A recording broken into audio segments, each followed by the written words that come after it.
Hey, and welcome to episode 135, where we explore the game that opened the door to an entire world of tabletop adventures. We will dive into the hex-shaped classic that started it all for generations of gamers. Today, I sit down with the CEO of Catan Studio to explore the legacy and ongoing impact of one of the most influential board games of all time. Catan didn't just change how we play, it changed who we play with. For 3 decades, its simple yet strategic gameplay has connected gamers, fostering friendships, family memories, and global communities around a shared experience at the table. From trading sheep for wheat to building settlements that spark conversation, Catan has become more than a game. It's a cultural touchstone. Join me as I traverse its origins, evolution, and the vision that continues to guide this modern classic. Can you build the longest road and avoid the robber? Joining me is Pete Fenlon, CEO of Catan Studio. Pete, thanks for being on, and it's good to see you. Thanks for having me on, PJ. I appreciate it. It's wonderful to be able to join you and your community. Thank you. Love to have a conversation with someone who loves games so much. Yep. So this is incredible. 30 years this year. What has that been like? What has that experience been like for you? Well, it's been a great ride. I'd like to say, it's been a great start. I like to think that we're just getting started on this wonderful journey with Catan. It has been the better part of a long career for me, which has been a labor for love. I've been making games for 45 years and discovered Catan about a third of the way through that. It's been joyful to try and grow the gaming culture, the culture I love so much, that I live in so much, sort of organically with this wonderful story, this wonderful game, and share it more and more every year. So I can't tell you how many times, and I'm sure you've experienced this as well. Every time I have a guest on and I talk to them, I always ask them the same question. So be prepared. I'm going to ask this question of you as well, but your answer is going to be different. What is the game that got you in this hobby? And it is always, almost always, Catan. And Oh, so you have a very different answer because you've been gaming before. yeah. At age 70, having been in this hobby for actually as a professional game publisher for 45 years. I have a little bit longer shadow, I guess, to look back on. I think I've been a gamer since I can remember. I started out in life as a military brat, moving from place to place. Games were always a way to meet new people, to connect, Sure. and find friends. You have to make new friends every 2 or 3 years when you are a military brat. I really love all kinds of games, particularly physical games, sports, and the like. And I love to play outside. When I was about 8 years old or so, we moved to Germany. I noticed that it was harder to play outside because the weather wasn't quite as good as I was used to in the base before, which was near Washington, D.C. So when we got to Germany, I certainly was playing a lot of sports, running around a lot when I could. But when it got rainy and gray, which is a little too often for my taste, and we were sort of trapped inside, board games became the best kind of fun. And that's true at night as well, and in the winter and all that stuff. So I was lucky that I had a dad who liked games. He and I played checkers and chess, but he also had a whole set of these wonderful bookcase games from and the Minnesota Mining Manufacturing Company. These were kind of a gift that he had received from friends who knew he liked games. He was kind of a competitive guy. Anyway, he shared those games. We started playing those when I was 8-ish, 9-ish years old, and they were Twix, Choir, Stocks and Bonds, games like that. And in addition to that, we're living on military bases. My dad was an Air Force officer. We Right. liked to explore history a lot, and there were games that he went out and bought because of that. And so we got some Milton Bradley games, Dogfight, Mm, Broadside, some of these very early war games. right. And That then led me through to Avalon Hill games, which were a revelation. Again, these were all basically tabletop strategy games of different kinds. The three Right. were more abstract, less, competitive military type things. But all of them were great board games, and that's how I discovered gaming, how I got into the hobby. Yeah, and of course, as we played them, there were always house rules, and well, get enough house rules, you start game designing. Right. Yeah, Right. yeah. So anyway, that was entry point, circa late 60s.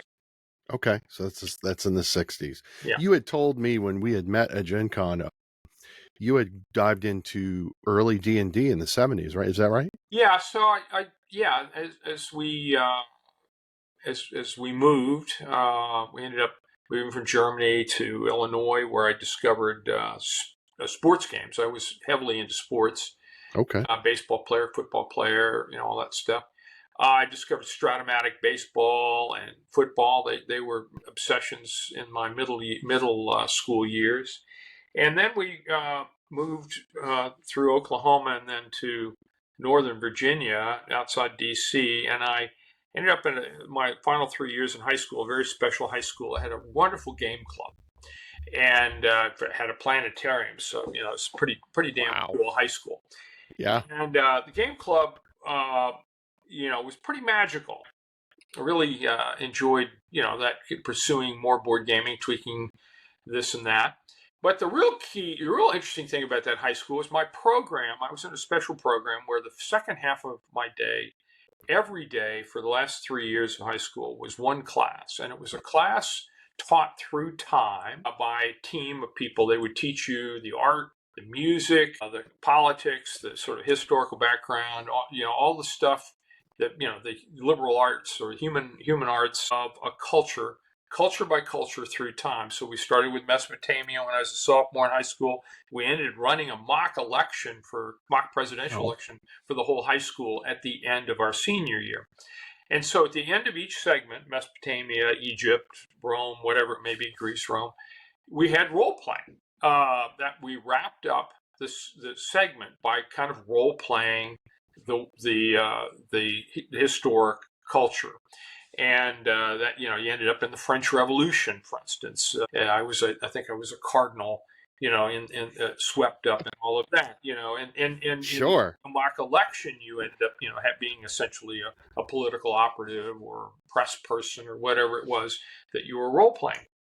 So I actually learned about role playing that way, and and I of course also had learned about kind of storytelling around campfires through scouting, and I'd done a ton of that. And so between those things and the fact that I grew up in a military family where both parents had served in multiple wars and were themselves storytellers, I was kind of immersed in different angles, different aspects of storytelling and then role playing. So I then came to the University of Virginia, 1973, with a little bit of background on that. Now, I had also been backpacking, as I'm an outdoors guy, and I've been backpacking in Yosemite the summer prior to college, and I had read Lord of the Rings while on that backpacking trip. And that affected me in a big way. I really loved that story. Reading it in the high country, was doubly inspiring, particularly, given the fact that Yosemite sort of inspired Rivendell. And when I got to the university and I got to the game club there, I kind of went in thinking I'm going to be playing some, war games or, some strategy games that I was sort of used to. And I saw a bunch of people sitting around playing and they were playing D&D in an environment set, they were playing D&D in Middle Earth. And that's what first attracted me, was the Middle Earth side of it, and less the D&D side of it. But once I saw they were role playing and I knew how to role play, I thought, gosh, this is a really cool idea. And they were having a lot of fun. And so I, sat in and eventually became part of the game. And this would have been 1974. Not long after D&D had come out with the White House. That was my I guess that was my next entry into a deeper type of what we called adventure games. Sure. Yeah. So here you are in college. You're equipped with an upbringing throughout the world as a military brat. Yeah. You've learned strategy games, starting with checkers and chess, through war games, role playing in high school. Now you're playing D&D. Fast forward 20 years. How did you discover Catan and be one of the key individuals to bring it to the world? Yeah. So I ended up inheriting the role playing game that I was playing in at the University of Virginia. Only a year after I started playing, when the professor that was running the game had to take off to teach at West Point, and kind of handed the keys to me. And I said to the guys that at the time, and at the time it was all guys, sadly, hey, I really love this game, but Dick, who was running the game, didn't know that much about Middle Earth, and actually the game system kind of sucks.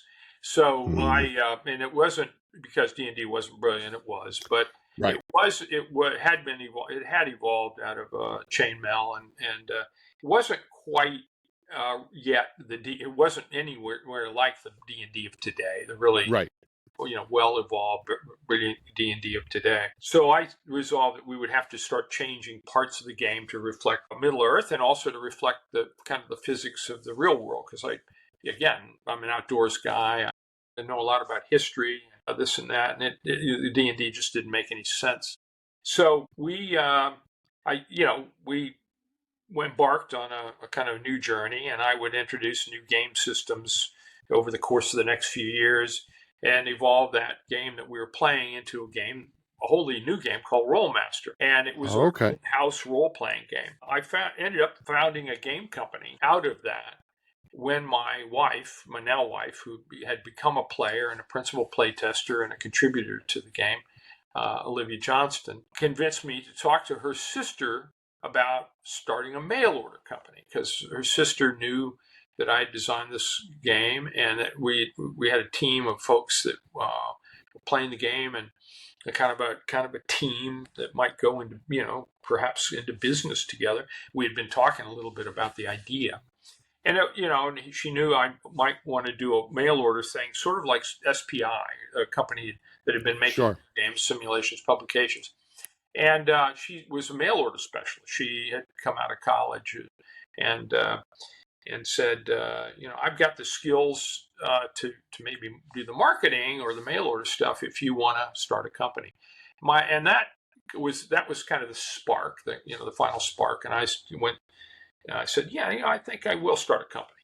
And I went and talked to my players. At the time, we had a pretty big group of up to 18 players in my game, but wow, that's a lot. Big game. But at the time I announced it, there were 11 in that particular gaming group, because sometimes we met together, sometimes in separate groups. And about 9 of them were enthusiastic about joining me on a new journey. So I founded a company called Iron Crown Enterprises, which was called ICE. It has nothing to do with the U.S. government. And we started publishing Rolemaster and some other products in fact, we actually also published the official battlefield game for the Battle of Manassas, because one of the guys joining us happened to design a brilliant Manassas game. But anyway, that's how I started, and we became a startup in a very small world, a very small pond of adventure game publishers. Right. And about 2 years after that, we acquired the rights to The Lord of the Rings and The Hobbit, all of the gaming rights, as part of a play that I made after TSR had lost those rights, and TSR was the publisher of D&D. And that kind of put us on the map. And we then embarked on building Middle-earth role-playing and a whole world of Middle-earth. And we then became one of the bigger players in the small adventure game business. I should say small but growing adventure game business.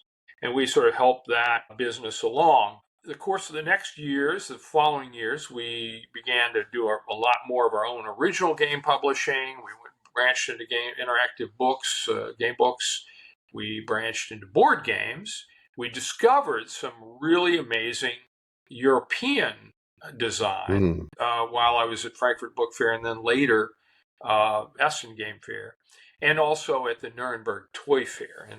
And we began importing Big Bad Wolf's Flying Turtle games, which was a line from Belgium, brilliant games from my friend Jean Benet and a number of other great designers. And these were games that were actually debuting at the very earliest of the Essen fairs. And we were then beginning to connect across the ocean. We were also designing our own board games.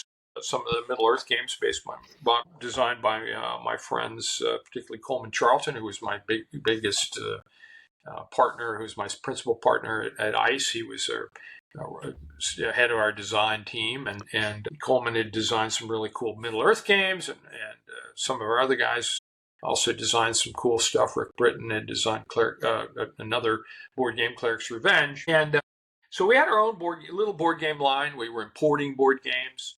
And this would have been in the 80s by now, and early 90s, late 80s, early 90s. We discovered some of the brilliant games from our friend Chris Berm, and brilliant abstract game designer in Belgium, and Roland Seegers. And so we knew some of the players. We'd heard of some of these designers. We knew a little bit about the German game culture as well, from going to Frankfurt Book Fair, Nuremberg Toy Fair, and then Essen. And I was going to Essen every other year and sending somebody else every other year at this point. These were the very earliest of the Essen Fair. Right. So in 1995, this amazing game came out. It debuted and was spotlighted at Essen, and that was Catan.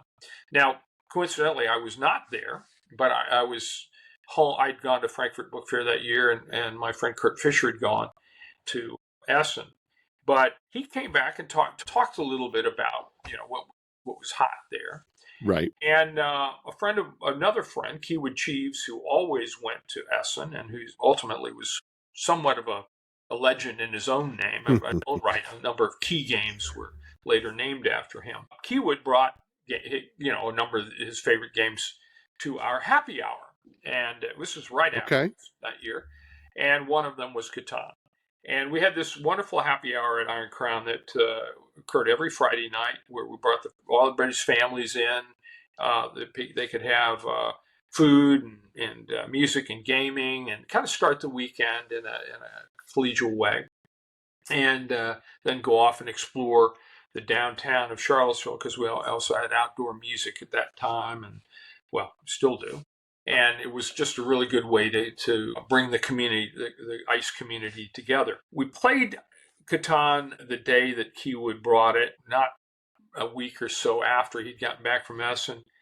It was an immediate hit, and I played it a couple of times, saying, this is as good as any board game I've ever played. And my takeaway from my own experience and the experience of everybody there, many of whom were fantastically experienced gamers, was this is as good a game as they had ever played, or anybody had ever played. Wow. And if we wanted to really grow game culture in the board game, through the board game community, which is really the heart of the gaming community, the analog gaming community, period, this might be the way. And I thought, I've always wanted to grow gaming. I love it when people play games, because they have fun, and it's great to share the joy, and it's good for everybody. Really, it's good for the culture. Wouldn't it be wonderful if, when people think of a board game, they don't think about Monopoly, but they think about something really good, like Catan? And so I, being a guy deeply rooted in fantasy, fantasized about that a little bit, and then resolved that I wanted to call the designer Klaus Teuber and see if he might give us the rights to publish Catan, at least in English, and perhaps even English worldwide. And of course, when I did call him, I had very halting German, my Kinderdeutsch from my childhood, and Klaus had very primitive English at the time, barely communicated. But it was clear from Klaus that he had already licensed another company to do English language Catan. In fact, he had licensed them at right at the Essen Fair that year, Okay. and it was Mayfair Games. Mayfair Games was a game company, another adventure game company in Chicago, Illinois, run by my friend Darwin Bromley. And I said, "Oh, that's too bad." But I knew Darwin, liked Darwin and respected him. And I thought, at least it's in good hands. And was that for a time. There was then sort of a little bit of a hiccup in time before I actually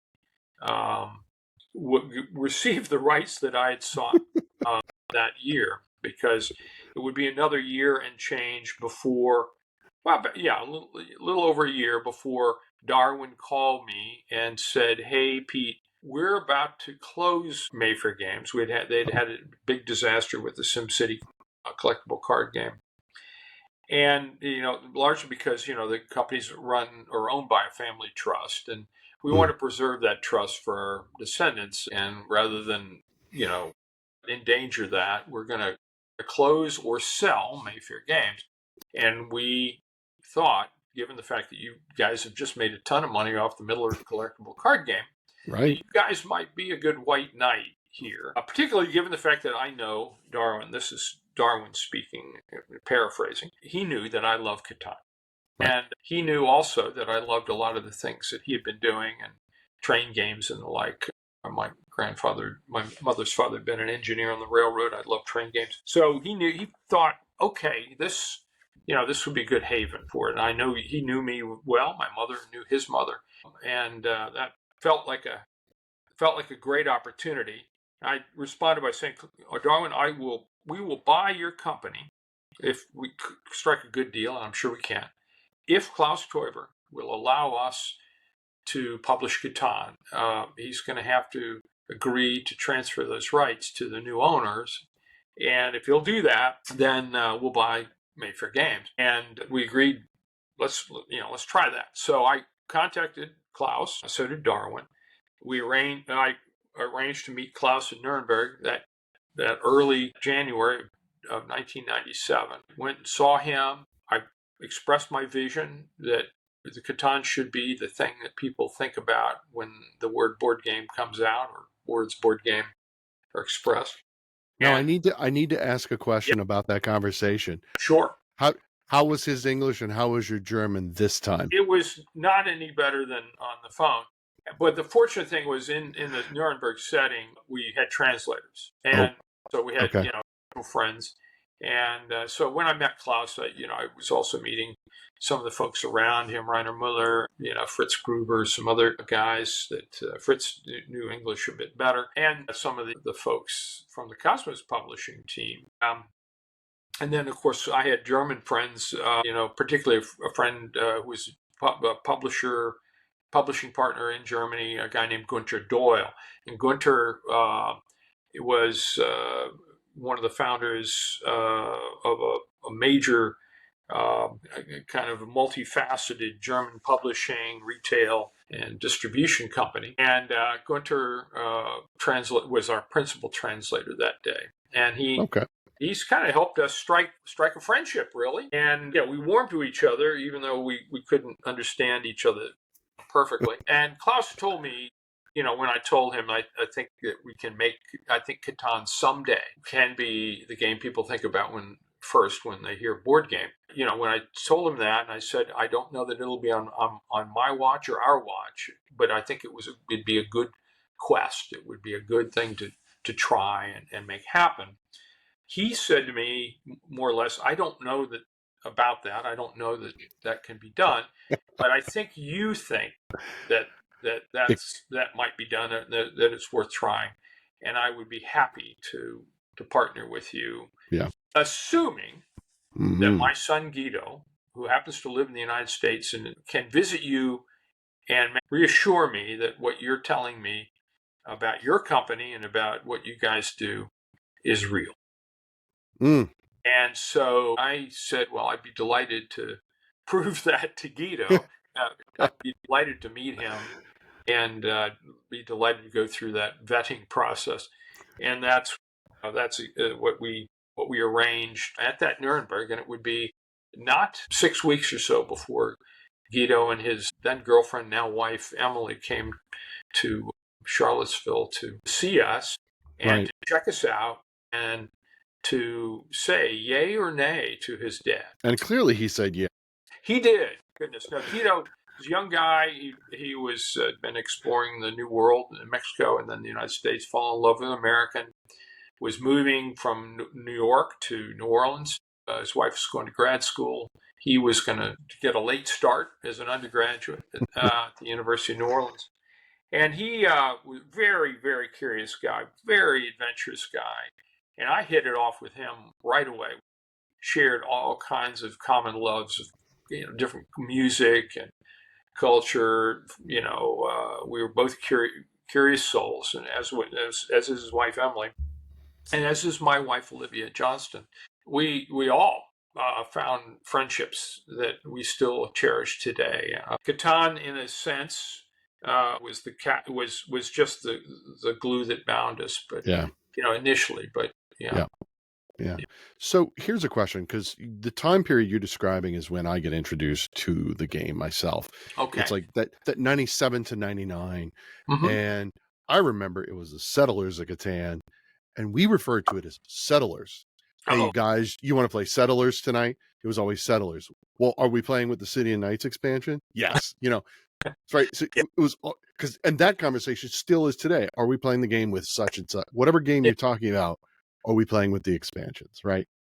When did we drop the Settlers and just go with Catan? Yeah. Well, that actually was part of the early discussion about vision and mission, and part of the discussion about whether we, Made for Games, should be playing with global rights or territorially, restricted rights. I told Guido, and we had a good conversation about this, and then later through Guido with Klaus, that I wanted to publish Catan globally in English, and step through a series of evolutions with the brand to get to that vision of the future. And that a game that was called Die Siedler von Catan in Germany and the Settlers of Catan in the United States, and referred to as Siedler or Settlers, was not going to grow as much as a game that had its own name, just Catan, and had a global presence as Catan rather than a regional or local presence as Settlers. So I said, we have right now the reality of today, which is Siedler or Settlers, and that's fine. People who play now, then that was the late 90s. People who play then, will probably continue to call it that. But in the future, we're going to have to create a community that embraces this game as Catan. And to get there, we got a long way to go. So we're going to have to go through various steps. And we talked about it strategically, charting the brand. And the first step would be that Die Siedler would have to become smaller than Catan. And then the next step would be that Catan, then we would get rid of Die Siedler. It would just be Catan. And then that the next step after that was we would introduce an icon in addition to Catan, that the sort of graphic expression of the brand. And then in the next step, maybe that the graphic expression of the brand would be as strong or stronger than the name itself. But people could identify Catan very distinctly from its name, its very unique name and its very unique identity. And that that actually was part of the architecture of the quest. That was kind of the sort of the bones of the road trip that we were about to embark on, starting in 97. I think you've succeeded in that aspect because no one calls it Settlers anymore. I don't even call it Settlers. We all know. Although you have not corrected me, but I have noticed. I say Catan, you say Catan. This is a conversation that we have at the bar after, on a Thursday night at Gen Con. We go to the bar. Which is it? Catan. Well, so do you have which is it? Do you have the T-shirt that says it's pronounced Catan, C-A-T-A-N. It's just I pronounced do not. C-A-T-A-N. Okay, it's a great T-shirt. No, the reason is, I'm okay if you want to pronounce it rutabaga. It doesn't matter to me. Although, that may confuse people a little bit more. A little bit. Everybody has their own accents, the potato, tomato thing, ant, however you want to look at it. Klaus called it Catan. Okay. I might note, when I refer to Klaus now, I have to refer to him in the past tense because we Right. lost Klaus on April 1, 2023. And he's a dear friend, and he's always with us. So, I'm saluting him now, and we're saluting him always. But he called his world Catan, his island Catan, Okay. but he didn't care if you called it Catan. And in fact, this became a big discussion point because in certain cultures, that CATN is going to be pronounced differently. In at least one culture, it's pronounced Satan. But fortunately, that culture doesn't they don't refer to Satan as Satan. Okay. So it doesn't necessarily create a problem. Again, it's the meaning behind the word, not the word itself. But the fact is, we had a big struggle inside the brand at one point because our French publishing licensee, sub-licensee, a localization partner, if you will, they had added an E to Catan so that everyone would pronounce it properly, okay, in French. And we had to kind of deconstruct that initiative when we became just Catan. We had to explain, hey guys, that's not how you build the brand, right? It's always the French, isn't it? Yeah. Well, I work for a French company, Catan Studio is a part of Asmodee, and yep. And I have to say, yeah, we make a lot of jokes about each other, Sure. But at the end of the day, yes, everybody's very proud of their culture, and just as we Americans like to think of ourselves as the center of the world, so do the Chinese think of themselves as the Middle Kingdom. The French also think of themselves as the place where the Sun King established the heart of the world. So, yeah, we have that thing going. But anyway, at the end of that's a long-winded way of saying pronounce it however you want. I happen to pronounce it Catan because I learned it from Klaus. That's a fair. Okay. I'm going to do better. I'm going to do better. Okay. Yeah. Okay. Because that's straight from the horse's mouth, I right? live in the American South. Catan Studios in Charlottesville, Virginia. Very, very historic southern town. And you say aunt here, not aunt. Right. So you're gonna you may say you're never going to call it tomato here. No. So Catan may not be the first way you might go here, but in any case, that is how Klaus pronounced it. So guys, I'm going to try to do better. Guys, you try to do it as well, right? My German accent's not as good as his. I love that. I love it. What kind of individual was he? Did you get a sense of the man himself through the years? Klaus was a dear friend, and I don't think I could have published. Well, I know I could not be publishing Catan today if he wasn't a very gentle and dear soul, a guy who was very empathetic, who stood by me through some very difficult times, stood by our team through some very difficult times, was very patient with us. Klaus was like his son Guido, like his other son Benny, his younger son Benjamin, who is now our lead design guy, inherited the mantle of lead designer from Klaus. He was a very curious and adventurous guy. He loved the outdoors, loved to walk in the woods. I loved walking in the woods with him and talking and dreaming and soaking up nature. He loved to explore, maps and history. He really enjoyed, always actively adventuring, if you will, in his mind. He loved good food, loved good music, loved, a lot of those things. He loved to love things just like I do. And of course, he was a fantastic family man. He designed Catan because he wanted to share a game that his family loved with him. And he had, designed a lot of games. Klaus was a fabulous game designer. He won the Spiel des Jahres award 4 times. Wow. He, could have won it more, perhaps. He he had been a very accomplished designer by the time he got to designing Catan. Everyone respected him as one of the greatest game designers in the world. But a lot of his games were games that his wife Claudia and his kids didn't didn't enjoy as much as he did. And so his eldest son Guido, his younger kids, particularly his youngest son Benjamin, it came from different angles, different ages.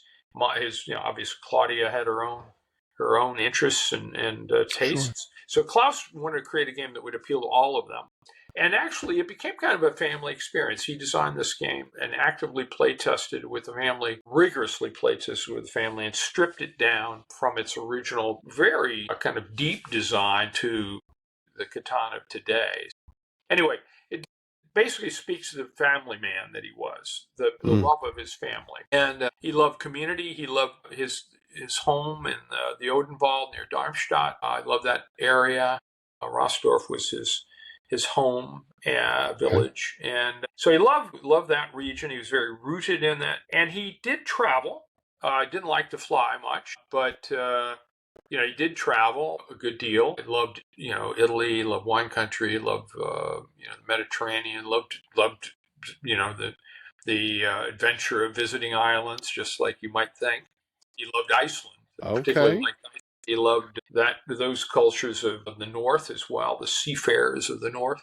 So he did get out and venture about, but he always returned home to a home that he had grown up into, a region that he'd grown up in. Did most of his traveling in his head. He was a very imaginative man. So I loved all of that about him. And I loved the fact that he was a kind man. He's loving father, loving husband, an amazing marriage. Claudia is incredible. Again, he recognized he couldn't do what he did without her support. Sure. Without her partnership. And similarly, he nurtured his sons in the business, shared with them the journey, and then fortunately was able to, create a family business out of it, and that business thrives today. They're the IP owner, Catan GmbH, that owns the intellectual property. That's what we call IP. Okay. So anyway, it's a long-winded way of saying, got to know Klaus. Starting in January 1997, I ended up going to his son's Guido's wedding and meeting Klaus again here for the first time in the New World in New Orleans, where Guido and Emily got married in 1999. I went to Rossdorf and rode bikes with him for a couple of weeks and hiked in the woods that spring of '99, and we became closer and closer through time, and became partners, and along of course with the other folks that work on Catan. Again, this is the team thing, right? Sure. I became dear partner. We established through Klaus. I established partnerships with Cosmos, the German publisher, localization, the non-English publisher Catan, the first publisher of Catan. And we became a family, an extended family built around this wonderful brand. I think I got that sense. So just when I was early for our meeting and going into your business lounge there, waiting for our meeting at Gen Con, I really got a sense, because I could hear other meetings that were going on. Even our meeting, it was you and I. We sat down with Kevin from marketing, and then Ron, the COO, came by. I felt like I was at a family table with a really big family who love each other. I really got that sense. Earlier, you were talking a little bit about the vision, right? You wanted to drop settlers. You needed to go. You wanted Catan to be the key word. And some sort of a logo, and you fell upon the sunrise, that icon. Tell us a little bit about that story. How did that get there, and how much was Klaus involved in the transition to that logo? Well, Klaus was actually, the sun was there in the beginning.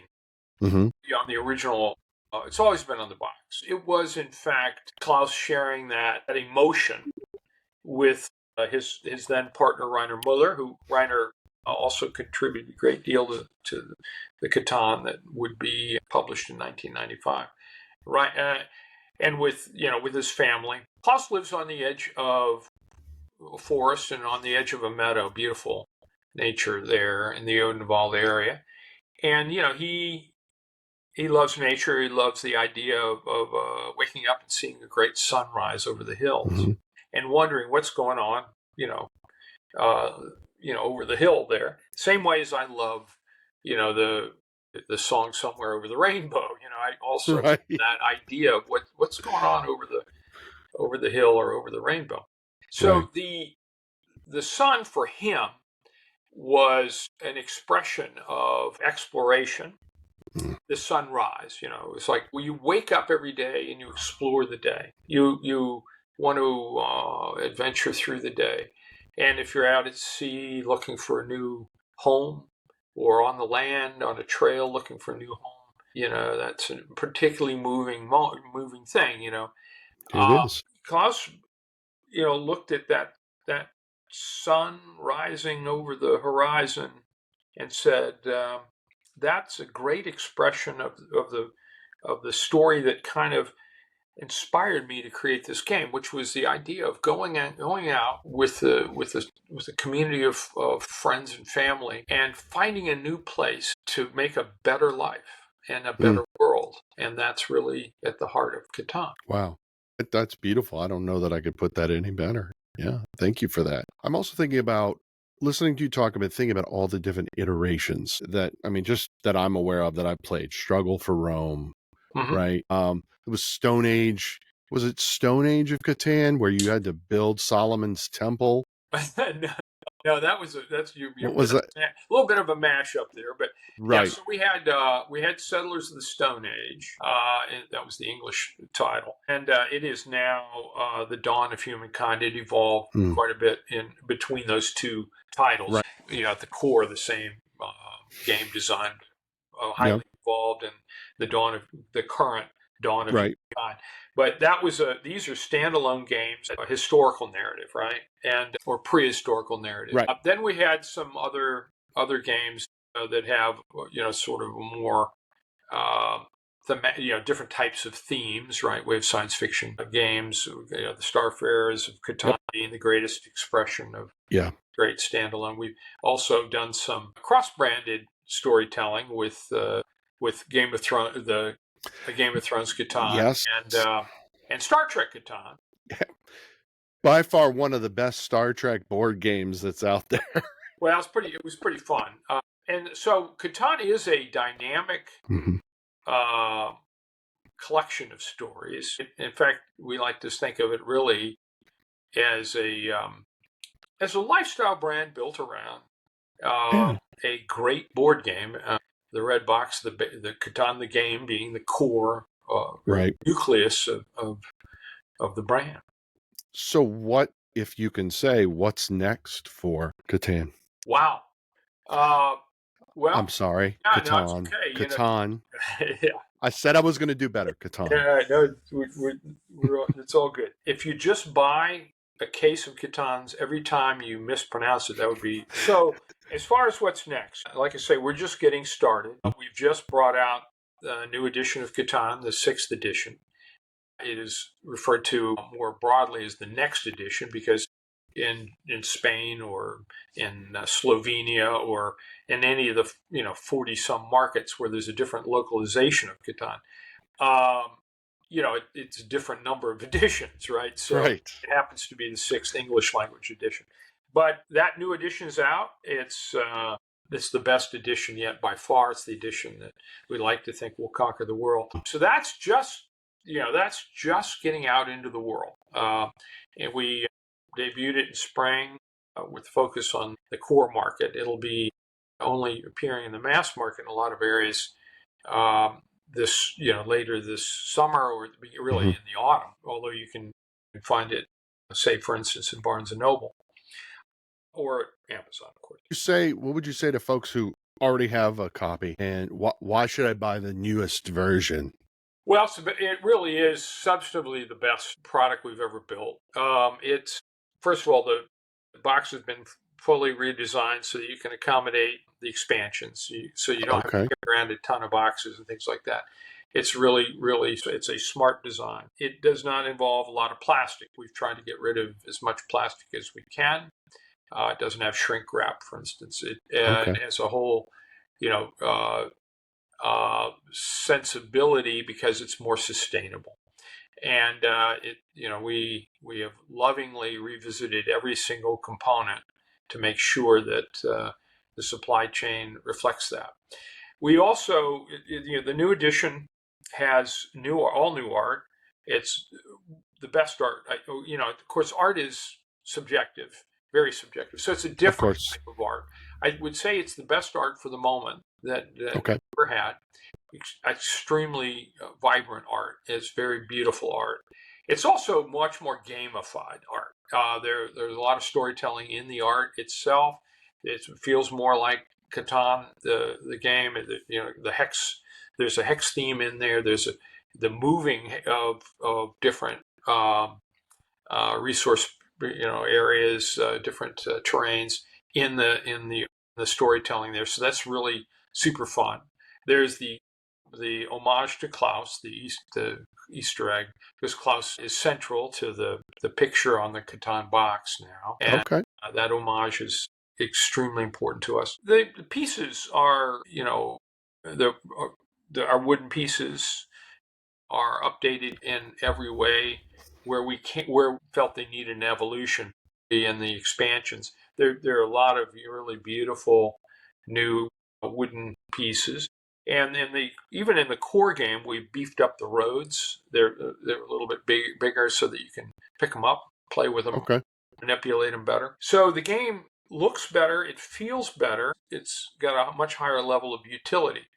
But most importantly, the rules are fully evolved. We thought after all these years that we had sort of perfected the rules, only to discover, no, we had not. And so our team, our design team, you mentioned Ron Megan, who's our COO, led the design team. The rest of our creative team, certainly, the Catan GmbH guys, Benny Teuber, Guido Teuber, Arne Bain, and that team, we all revisited the rules. And our internal team, the actual folks, editorial team, Morgan Dontanville from the creative, from the art side, from the visualization side, as Sperry, who actually did the grunt work of kind of laying out all this game, and Ann Reynolds, who sort of led the charge on rewriting rules, re-editing things. They did an amazing job of deconstructing the whole rule set and revisiting how you present rules, how you communicate rules. And we ended up with a much shorter, much better set of rules, allows you to get into the game much faster. Kind of reinvented our rules, even though the mechanics haven't fundamentally changed. They've clarified some things. But so it's just a way better rule set. And if you want to share the game with friends and family, it's just a lot easier to play Catan that way. So it's just it's a better thing. Plus, on top of it, I guess I'm going to look for those who are listening. I won't see it, but for those who are viewing, you can see now that everything fits together, kind of in a modular way. The expansions are set up to be half of the box. I mean, there's 5, 6 expansions are set up to be half the boxes that they relate to. The core game is a little deeper and thicker, a little deeper box, I should say, than the expansion boxes, so that you can right away see that that game is at the core of it all. So physically, it's a more beautiful and usable and storable set. This is a long digression from what's in the future, but right now that's the most immediate future, right? That's the fierce. Right. The urgent now. Yeah, from here, we're going to keep, this is going to roll out. Then we're going to begin evolving all of the other products that are in the current portfolio to like the new branding. We have a new brand. We have the new icon, which has been introduced here with this new edition. It is a fabulous graphic, expression, a hex expression of Catan. You can now see it on my shirt here. So that's cool. And so we'll do that with with those games that are still in the active portfolio. But we're going to be retiring some things, a few of the titles, and we're going to be introducing a whole new set of gateway products. Some will be revisions of older gateway games like Catan Junior, but there will be a whole host of other newer designs, particularly in say card game or whatever sense, new card games that will allow people to get into Catan in different ways, as you know, Right. find a gateway into the brand different ways, and also just experience the game in different environments. You know, they'll be more portable or more durable if you happen to be in a bar or something. Not that you would ever drink and play this game. Oh no, we would never. So anyway, that's the immediate future. But Okay. like I say, we're just getting started. We're just Right. we're not that far down the trail. We've got a long. Yep. So here's the $50 million question. It's been 30 years. Yeah. That is a lot of content. Yeah. That's a lot of content. Yeah. What is, if anything, what is your favorite? Like, what is your favorite? Whether it's a component, whether it's an expansion, whether it's an element of an expansion. Oh, good. What's your, yeah. Well, it's, that's like asking me my favorite food or favorite music, and it varies from day to day. It really, I mean, I don't mean to be evasive, but Sure. It's true though. I mean, I love playing Catan just in its purest form, but I also enjoy diving deeper in different directions depending on the group of people I'm with. Right, if I want to dive deeper, I might go and stay in a sort of compact, portable environment. I love Cities and Nights. It's a fantastic sort of expansion into cultural development. I like a lot of the thematic games that we just talked about, the standalone thematic games. I certainly love Dawn of Humankind, and certainly love to explore space with Starfarers. There's a lot of really interesting new mechanics in those games. Yep. They're particularly fun. They're very fluid, and that's fine. I love being able to roam around and a little bit more sometimes. Settlers of America, in that regard, is one of my absolute favorites because I love building train tracks and connecting dots, that way. I think that's the same impetus that makes Ticket to Ride, for instance, so joyful experience. But for Catan, it's always been about, building connection points, right? And so Settlers of America is particularly dynamic in that regard. It's crazy fun and wild as it accelerates through the game. So, but I like that game a lot. I'm an and guy, not an or guy, though. Sure. Yeah. Sure. I get that. Is there any, well, I mean, the answer is probably yes, but is there any possibility in the future of, could we see a legacy game? I will say yes. Right. Yeah. I think that's always a possibility. It's a matter of when and how. Yeah. Sure. I think I started to share with you when we met at Gen Con, my absolute favorite element in all of Settlers was from Das Buch. Okay. Which is, it's the flood tokens. Is what the flood, or what was it? Is it Das Flut? The flood, but yeah, Das Flut, right? Is that for those of you who don't know, because this is old. So whenever a hex is bordering a C zone and its number rolls, you put a flood token on it, and when it gets 5 or 6 flood tokens, you replace it with water to indicate that there's a flood. But you could build levees to protect it, which I totally identify with, having grown up in Louisiana. Yeah. On this, so it was crazy when you said they got married. They went to New Orleans. They were married in New Orleans. And I'm like, man, absolutely. That's like my backyard right there. They were married at the Beauregard Mansion in French Quarter. Oh yeah, I know it well. Pretty core New Orleans there. Yep, absolutely. Well, I think you're close to achieving your goal and your vision. Well, even if we're just getting started, we're well on down the road. Let's put it. And absolutely. I think the demarcation line, as it were, is within the hobby. Everyone's first game is Catan, and it's synonymous. I think when you get out of the hobby, it's still Monopoly. And Well, it's interesting that yeah, the hobby has grown to be part of the culture more and more. more and And, more. and I have to say, a lot of young people joyfully coming into the hobby. A lot of people come into the hobby every day as it grows globally. More and more, though, there are a lot of people that come into the hobby and look at Catan as a 30-year-old brand, and they say, "Wow, that must be, you know, dated or archaic or whatever, like Monopoly." Because Hmm. Monopoly is, frankly, a dated design, terribly dated. Very much. Yep. People get knocked out of the game, and it's a zero-sum experience and all that other stuff.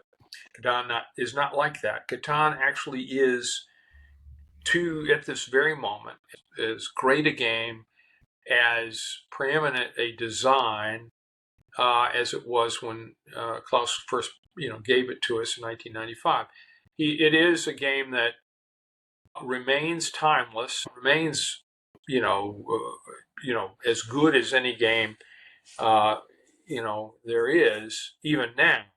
So it's sad but true that a lot of folks come into the gaming community and the hobby and ignore it, when in fact when they do play it, they do say, "Oh my gosh, this old game is great." Right. It's like discovering a brilliant old album or a great old recipe for crawfish etouffee.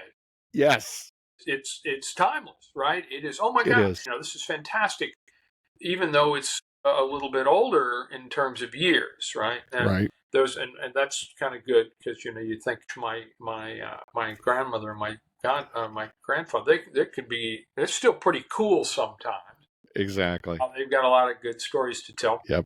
and they may not run quite as fast, but they're still as much fun.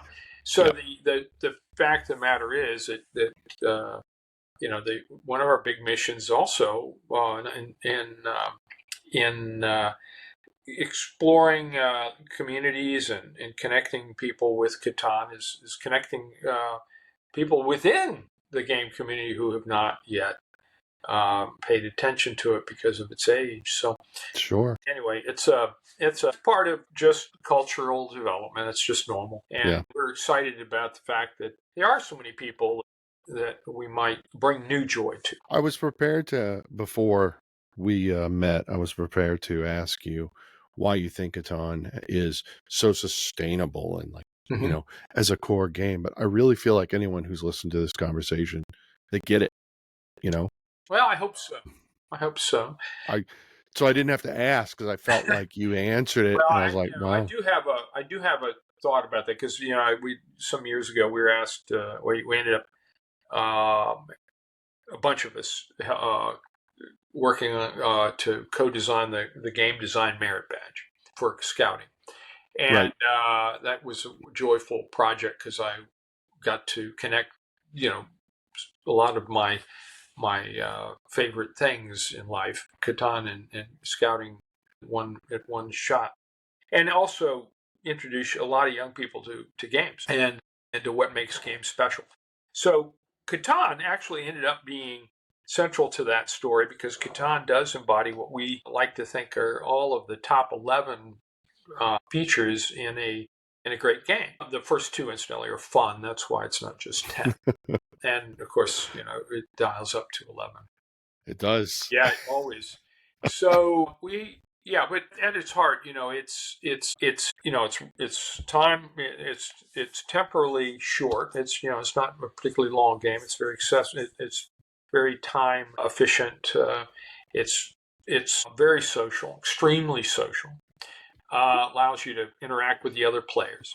It's highly interactive, which means you can interact with the components of the game, with the game systems, Right. in different ways, Right. and that's really, really good. It has immense replay value, most of all. And that's because there are many ways to victory, many paths to victory. Every board is different. Every time you sit down and interact with Catan, it's a different island with different terrain in different places, with different probabilities of production and all that stuff. So it is a fresh experience. It's a surprising experience when you sit down, and therefore, it is more than any other game I've ever met. a game I want to play and play again. So it's got incredible replay value. It's certainly affordable. These other things. It has an interesting bit of serendipity. It's not deterministic, right? The best strategist or the best mathematician doesn't always win. The most experienced gamer doesn't always win. Sure. Because there are dice, and that adds a certain bit of serendipity to the game. So that's cool. It is not a zero-sum game experience. Everyone shares joy through the whole game. You're in the game all the way to the end, and you may not win, but you have fun. You build something together, right? You always are all building something. You're always making something. You're always accomplishing something. So it has all of those things, and there are many more little victories and little defeats in Catan. So in a sense, it's a positive game.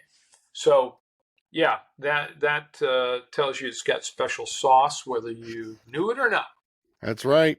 That's right. So, well, Pete, again, thank you so much. All Guys, if you have never experienced the world of Catan, there's a 6th edition coming out soon in English that you should be on the lookout for. If not, and you still have a copy, as I'm thinking about it right now, that should hit the table this weekend and revisit this beautiful world that has brought us all together and not only nurtured, but kind of sparked our community. So thank you again, Pete. Make sure to hit that like and subscribe button, guys. And remember, be kind to each other and play more games.